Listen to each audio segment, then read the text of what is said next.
Hello and welcome to my channel. I am going to do Excel chapter 2 capstone appliances. I will solve this assignment step by step and you can get your assignment done by watching this video. If you want me to do your assignments, if you want me to do your complete course including Excel assignments, Word assignments, PowerPoint assignments or Access assignments, you can contact me on WhatsApp or email that is mentioned at the description of this video. You can hire me for your other courses like accounting, management, finance, information technology, computer sciences, or writing assignment as well. Let's start this assignment and solve this assignment step by step. So title of the assignment is EXP19 Excel chapter 2 capstone appliances.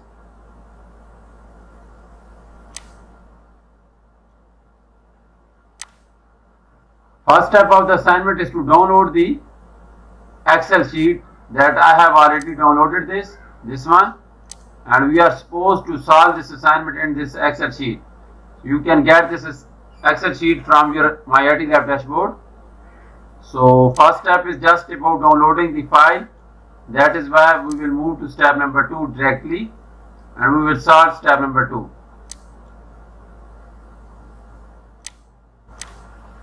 So step number 2 is insert a function in cell B2 to display the current date and format as long date.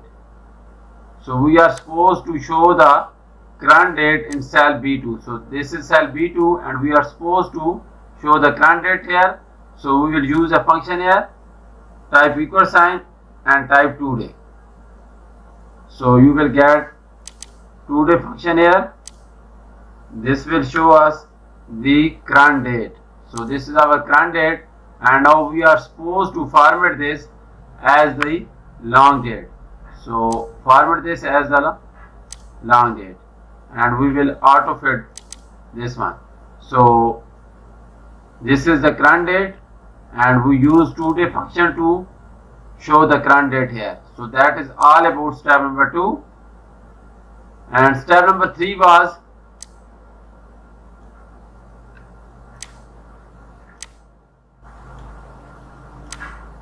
step number 3 is auto fit the width of column B. So I have already auto fit column B, this one, and column B is already auto fit. So step number 3 is just about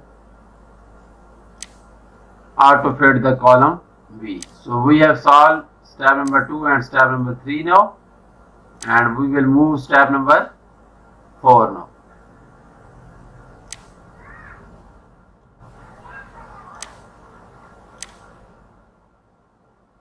So in step number 4, it is saying that insert a function in cell C5 to display the item named based on the provided inventory lookup information. Copy the function from cell C5 down through C13 to complete column C.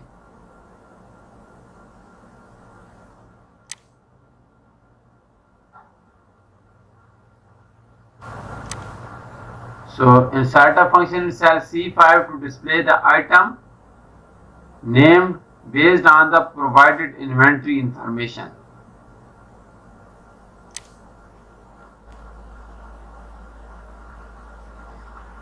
So we are supposed to show the item name based on the inventory information. So inventory information are given here.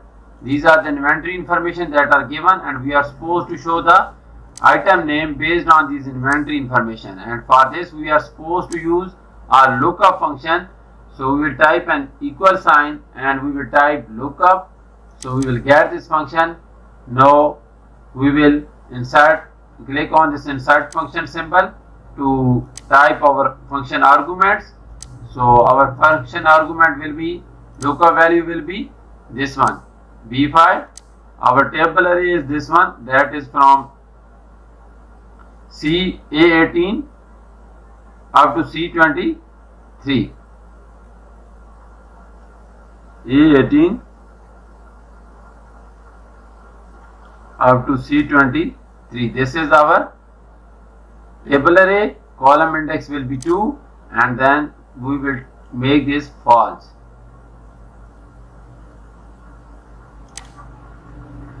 So we got the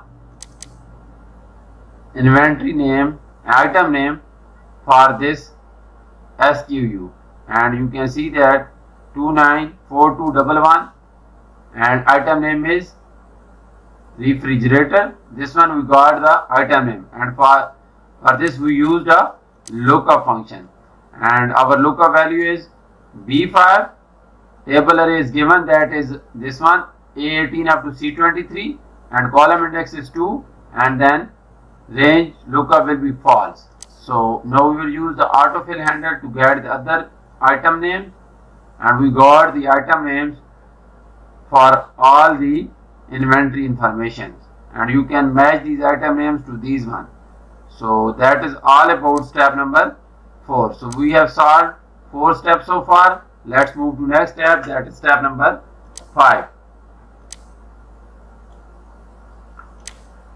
So step number 5 is autofit the width of column C. So I have already made column C as autofit.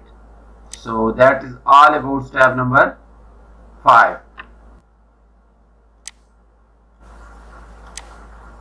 So let's move to next step, that is step number 6.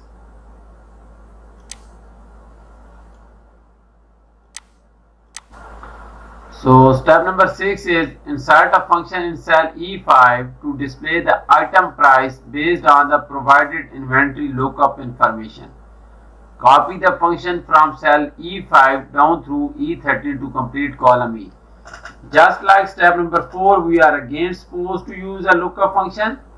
In step number 4, we were supposed to show the item name based on the inventory information, but in step number 6, now we are supposed to show the item price based on the inventory information.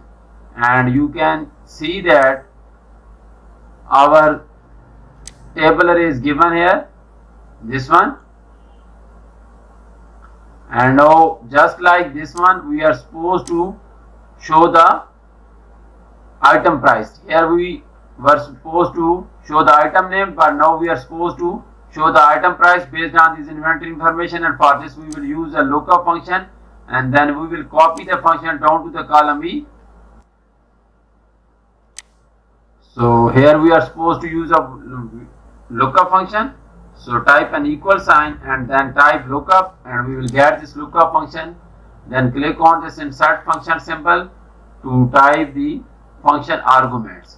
So our lookup value will be B5 because we are looking price for this ID, that is SKU ID is 294211, and our table array will be again this one, that is A18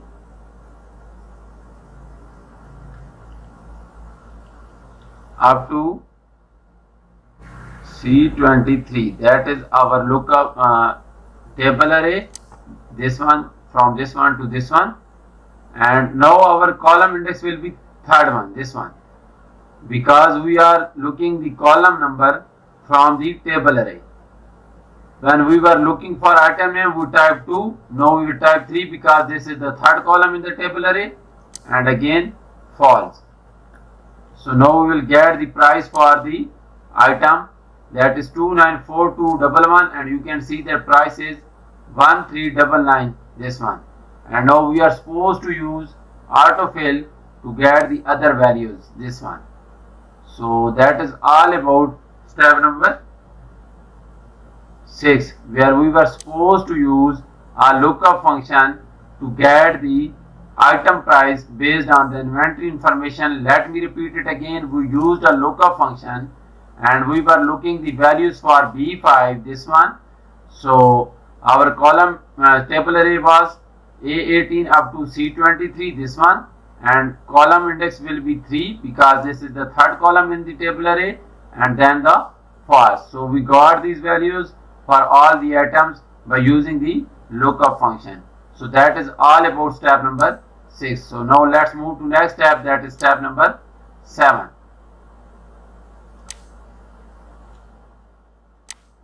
So in step number 7, it is saying that apply the currency number format with 2 decimal places to column E. So now we are supposed to apply the currency number format with 2 decimal places to column E. So this is column E that is already selected, and now we are supposed to apply the currency number format, this one, with 2 decimal places, this one. So we will make the decimal places to 2, and we will select the currency number format from here. So you can see that currency number format is applied to the column E with 2 decimal places. So that is all about step number 7.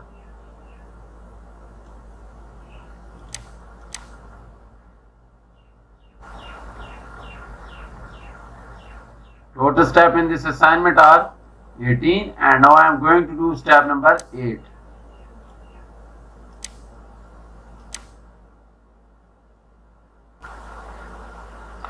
So step number 8 is saying that insert an if function in the cell F5 to calculate the total due. If the customer has chosen home delivery, there is an additional delivery charges located in cell B25. Be sure to use appropriate relative and absolute cell references. So now we are supposed to use an if function in cell F5, and we are calculating the total due.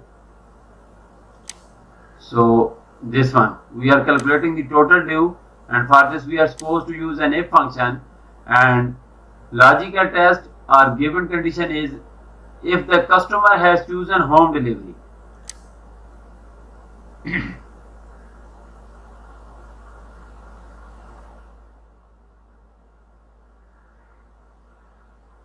If the customer has chosen home delivery, there is an additional delivery charges located in cell B25. So this is the delivery fees. If the customer will choose the home delivery, then this fees will be added to the total due. That is all about step number 8. Let me do this one for you. So we are supposed to use an if function. So type an equal sign and type if. So now our logical test will be if D5 mean if the customer is using the home delivery. So we will type D5 is equal to yes. If D5 is equal to yes, mean if the customer is using home delivery, then what will be the total due? Total due will be price in E5 plus we will add the delivery fees, this one.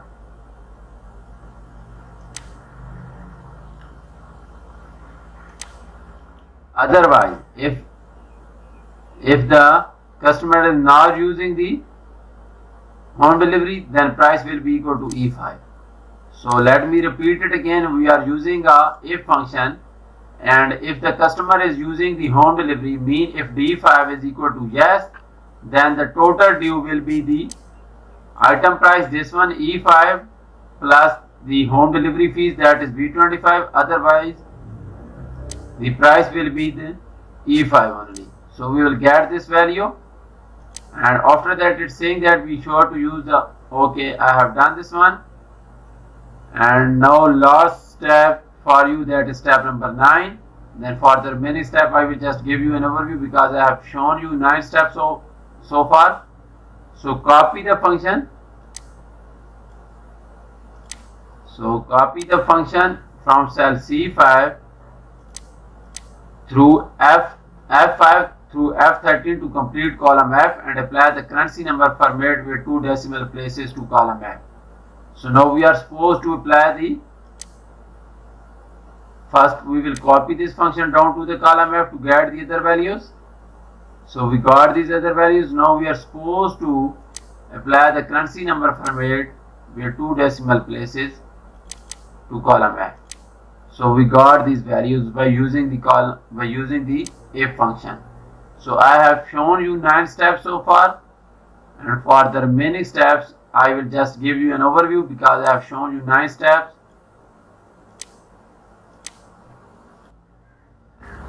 So this is the complete version of this assignment when you will apply the remaining steps from step number 10 to 18.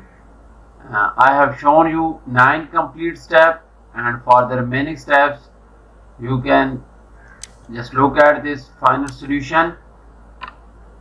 So I have shown you how you can get this item name, then I have shown you how you can get this item price and then total due for that item. So after that we are supposed to calculate the monthly payment, this one. So that is our step number 10. Insert the function in cell H5 to calculate the first customer monthly payment using the appropriate relative and absolute cell references. So I have shown you this monthly payment. You will get this monthly payment after using the function for monthly payment. So next step is insert a function in cell H14 to calculate the total of all monthly payments. We are supposed to insert a function here to calculate the total of all these monthly payments. Then next one is insert a function in cell H18 to calculate the total number of orders based on the entry in column E. This one is the total number of orders I got by using the function. Then after that we are supposed to calculate the lowest monthly payment, that is 8.23. We got this after using the function. Then average monthly payment 19.23 that I got after using the function. Then the maximum monthly payment, this one. So you can do this assignment on your own, but if you want to do this assignment for you, you can contact me and I will do this assignment for you. Thank you so much for watching my video. I request you to subscribe to my channel and comments to my video, so you can have a look at this final version of this assignment after applying all the remaining steps.